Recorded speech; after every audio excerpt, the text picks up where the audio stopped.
Bombing intensifies as the US conducts even more strikes in Yemen. The past 24 hours have seen the US unleash a new volley of aerial assaults against the Houthis, causing more devastation among the militant group's ranks. The message from the US is clear: the Houthis need to clear out of the Red Sea or the bombs will keep dropping.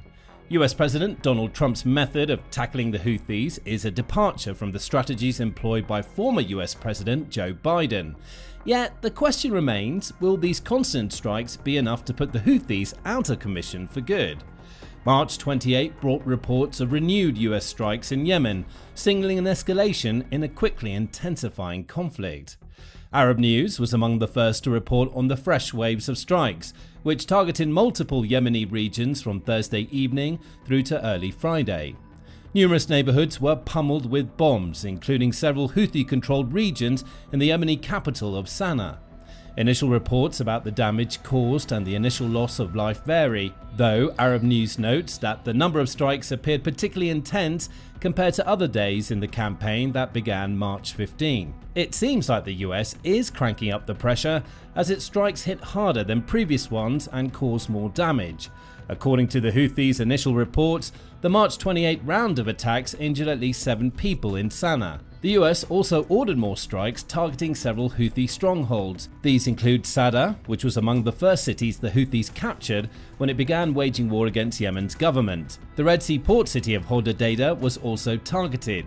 That strike seems to be an attempt by the US both to limit the Houthis' ability to send its pirating ships into the Red Sea and to disrupt the flow of weapons to the group from Iran. Also targeted were the Marib, Amran and Al-Jawaf governorates in Yemen. Neither the Houthis nor US Central Command are talking much about the most recent strikes, leaving us to piece together what happened from limited information.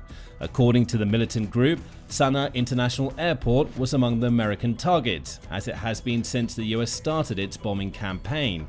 It's believed the US also conducted up to 19 strikes in Amran, where the Houthis have several military camps and installations. Those strikes also seem to knock out the communications network used by the Houthis' Al-Masirah satellite news station, meaning the US is targeting the Houthis' propagandists as much as it's targeting the group's militant arm. Another report about Friday's strikes come from Xinhua Net, a Chinese-operated media outlet. It reiterates the region's Arab News claims the US targeted, adding that more than 40 strikes were launched against Sanaa alone before dawn of March 28.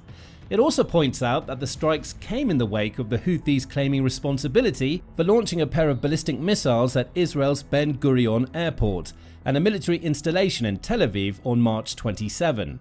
The strikes in Sanaa caused damage to several buildings, homes and shops in Sanaa, along with a Houthi command camp in central Sanaa, according to the outlet. If nothing else, this latest round of strikes sends a clear message from the US. If the Houthis retaliate with their own attacks, the US will just keep hitting them harder. President Trump seemed to say as much on March 26, according to Anti-War. After calling the bombing campaign very successful, he claimed that the Houthis are practically begging for peace at this point. They want us to stop so badly, he told reporters in the Oval Office. And they've got to stop. They've got to say no mas. But I can only say that the attacks, it's attacks every day, every night. It's not just the one, you're talking about one. The attacks have been very successful, even beyond our wildest expectations. We've hit them very hard, very successfully, and we're going to do it for a long time. We're going to keep it going for a long time. The Houthis have responded by claiming that they will not start begging Trump for peace. In a statement released by the militant group's spokesman, Yahya Sari, they say, the Yemeni armed forces affirm that the American aggression will only increase the Yemeni steadfastness and resilience, and the confrontations over the last few days were only the beginning of what will be a gradual expansion of defensive operations in the coming days. These are worrying statements for the Middle East coming from both sides. The US and the Houthis are escalating their attacks, and while the US has the clear advantage thanks to its aerial might, the Middle East and Israel can't ignore the fact that the Houthis don't appear to be backing down. It seems like the situation is only going to get far worse before it has any chance of getting better. Trump's bombing campaign against the Houthis began on March 15, mere hours after members of his administration had accidentally leaked plans for the campaign to the Atlantic via the messaging app Signal. That leak is already being investigated in the US, with The Guardian reporting that several US senators are now calling for a Pentagon investigation into the leak. A bipartisan group of senators released a letter on March 27, noting that the leaked chat was alleged to have included classified information pertaining to sensitive military actions in Yemen. If true, this reporting raises questions as to the use of unclassified networks to discuss sensitive and classified information, as well as the sharing of such information with those who do not have proper clearance and need to know. Still, as the US is rocked by this military scandal, the bombing campaign it's launched shows no signs of stopping. The initial March 15 attacks were already among some of the most intense the US has launched against the Houthis. By March 17, the militant group was claiming that the US strikes had killed 53 people, including 5 children. As is typical for the Houthis, they made no mention of whether any of their members or leaders were among the dead. The Times of Israel reports that almost all of the US strikes are coming from the USS Harry S. Truman aircraft carrier, along with its associated warships. The latter are firing cruise missile at Houthi targets, the outlet claims, while the USS Harry S. Truman is serving as the jump-off point for fighter jets that are traveling into Yemeni territory to drop bombs. The same outlet also reports that the number of dead now sits at 57 as of March 27. That's already more than half of the people who died due to US airstrikes in Yemen throughout the whole of 2024, again demonstrating that Trump's campaign is more intense than anything the Houthis have previously faced. The Houthis have even released details, though these are questionable at best given the source. It claims that the US, working alongside the UK, launched 930 strikes against Yemen in 2024. That's already disputed by the Armed Conflict Location and Event Data Project, or ACLED. The US-based group claims that the two countries unleashed 305 strikes during the year, about a third of what the Houthis claim. The discrepancy may come from the Houthis counting every piece of ordnance released as a separate strike, while the ACLED counts individual events involving multiple ordnances. But the reality is that it doesn't really matter. Trump's March strikes are quickly starting to catch up. According to ACLED, the attacks between March 15 and March 21 amounted to 56 strikes. We can safely assume the Houthis believe this number to be closer to 150 based on its previous claims. There have also been 7 more days since ACLED reported these figures, with US aerial assaults not only continuing but growing in intensity. It's not outside of the realms of possibility to suggest that the US has launched more than 100 individual strikes against the Houthis in just 2 weeks in March. If it continues this level of aerial pummeling, it'll crack the 305 strikes ACLED says the US launched in 2024 by the end of 2025. And if anything, the strikes are only going to become more intense from here. The US is sending the USS Carl Vinson into the Red Sea. That's another Nimitz-class aircraft carrier like the USS Harry S. Truman, and it will double the US aerial presence in and around Yemen. Nimitz-class carriers are believed to be capable of carrying a maximum of 130 Fa-18 Hornets. However, the US often mixes and matches the aircraft stowed on its carriers, bringing the number down to anywhere between 64 and 90 aircraft. Regardless, that's a lot of aerial force to send against a militant group that can only respond with missiles and drones shipped from Iran. It's also notable that no US strikes appear to have come from any of the bases that it maintains near Yemen. The Chicago Council on Global Affairs says that Saudi Arabia, Kuwait and Qatar are home to at least 10 American military bases. The US also maintains the Al Udeid Air Base in Qatar, which is around 700 miles away from Yemen. That base is home to 10,000 American military personnel and hosts the US Air Force's Middle East Central Command. It's likely that the US hasn't used these bases because of the turmoil ongoing in the Middle East. For instance, when Israel replied to the October 2023 Hamas terrorist attacks with a full-blown war against the group, Qatar released a statement claiming Israel was solely responsible for the ongoing escalation due to its continuous violation of the rights of the Palestinian people. So, the US isn't using those bases for its Yemen strikes right now to avoid causing more conflict in the Middle East. However, that doesn't mean these bases won't come into play in the future. The US is also transferring B-2 Spirit stealth bombers to the remote island of Diego Garcia. Nestled deep in the Indian Ocean, that island could represent a jumping-off point for a future war against Iran, which is in the US crosshairs because of its close ties to the Houthis. At least 3 B-2s are already stationed on the island, with reports suggesting that up to 5 more are on their way. And the US has a history of deploying these formidable bombers when the stakes are high. In October 2024, Biden unleashed B-2s and their bunker-busting bombs against the Houthis to take out members of the group that were hiding underground. So why does all of this matter? It shows us that Trump is very serious when he says that the intense US strikes against the Houthis can carry on for a long time. And not only is he serious, but he's preparing for that possibility. Another aircraft carrier, along with its fleet of accompanying destroyers, is heading to the Red Sea. The US is preparing for more bombing campaigns via Diego Garcia, and it always has the option of launching even more attacks by its other Middle Eastern bases. These are all clear warnings being sent to the Yemeni militant group. But they also bring us to a question. Will the US's escalation of its Houthi bombing campaigns eradicate the group as Trump is claiming? We can say for certain that Trump's campaign represents a clear departure from the approach the US took under Biden and alongside the UK in 2024. US National Security Advisor Mike Waltz made that clear during an interview with ABC's This Week on March 16. The difference is these were not kind of pinprick back and forth, what ultimately proved to be feckless attacks. This was an overwhelming response that actually targeted multiple Houthi leaders and took them out.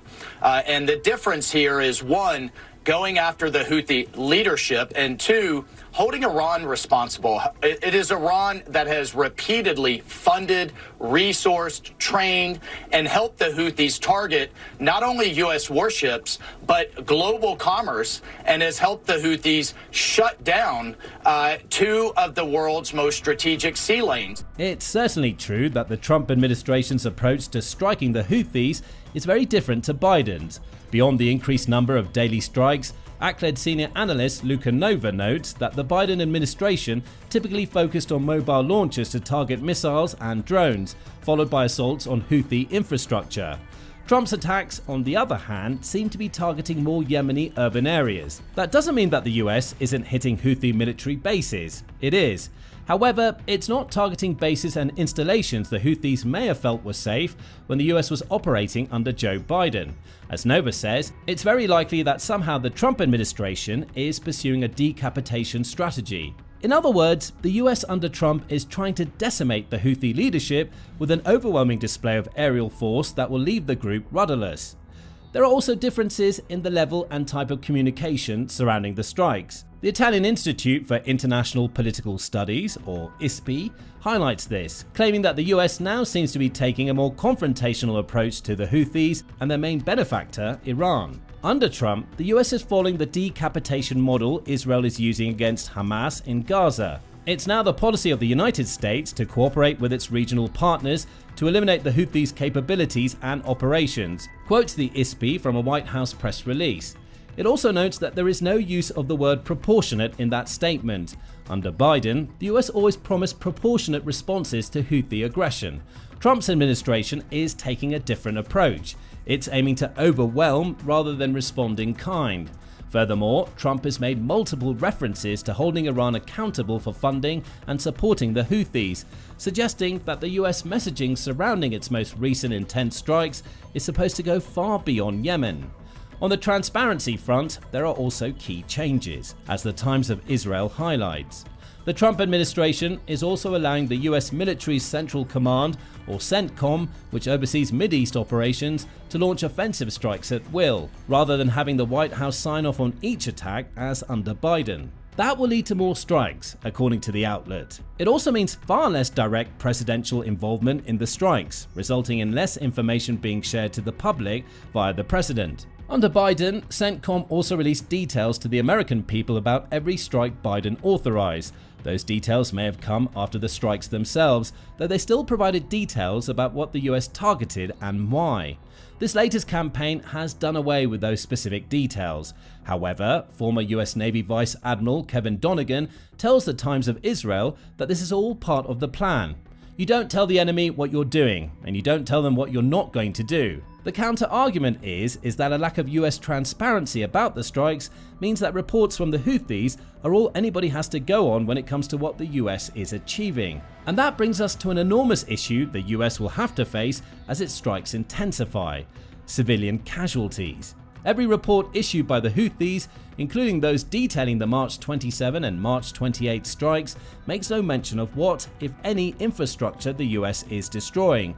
They also don't mention the Houthi death count or whether the US has successfully taken out any of its leaders. What they do is emphasize that America's intense strikes are causing collateral damage in Yemen's residential centers. The Houthi press releases detailing the 57 dead, 5 of whom are children, are an example of this. The Houthis use these press releases to both shield the world's eyes from the real damage the US is doing to the group and present the US as an aggressor that's targeting innocent civilians. It's a propaganda play, but it's also not without its justifications. The Houthis have claimed that America's strikes have hit a cancer clinic that was under construction in Sanaa. They claimed civilian deaths and released photographs of what appeared to be residential and commercial buildings reduced to rubble. As Emily Tripp of the UK-based Air Wars puts it, just because you can't see civilian harm doesn't mean it's not happening. It's an extremely complicated information environment in Yemen. The Houthis have extensive restrictions on activists and operations, media and press. Her point is that the Houthis are controlling the narrative surrounding the US airstrikes, at least in the Middle East. All the US military has said in response so far is that the Houthis continue to communicate lies and disinformation. Beyond that, we have Mike Waltz's claim that the strikes have managed to take out the Houthis' head missileer and not a whole lot else to go on. In the context of Trump's claims that the US is prepared to keep its bombing runs going for a long time, this lack of attention to the information side of the war could be critical. The US may have to find a balance. It's clear that it doesn't want to be as transparent about the strikes as it was under Joe Biden. However, if it's to keep public sentiment on its side, both domestically and especially in the Middle East, it'll need to reveal something about what these strikes are achieving. Otherwise, most of the information the rest of the world gets will come from the Houthis. So, will dropping bombs be enough? Possibly not. At least that's according to a New York Times report, which says that many Middle East experts believe that the Houthis won't be easily beaten by the US aerial bombardment as some may believe. Few wars have been won with air power alone, and some military experts say it will be no different with the Houthis. If the US is to achieve its goal of eradicating the group, a ground operation may be needed following this initial round of airstrikes. At worst, the US may have to conduct a full occupation of Yemen, given how far the Houthis' tendrils extend through that country. One of those experts is Gregory D. Johnson of the Arab Gulf States Institute. He says, "United States can hurt the Houthis, it can weaken them, but without effective ground troops, either its own or someone else's, it will not be able to eliminate their capabilities." After all, the Houthis have managed to essentially take control of most of Yemen, with the country's exiled government seemingly having no plan for getting rid of them. Right now, the United Arab Emirates and Saudi Arabia, who jointly began their own campaigns a decade ago to eradicate the Houthis, are deadlocked with them. Both are now pushing for peace talks. The Trump administration may believe its airstrikes will be enough to get rid of the Houthis, but the reality may be that the US will have to escalate further with land forces because it's underestimating how resilient the militant group is. Will the US campaign continue to escalate to that point?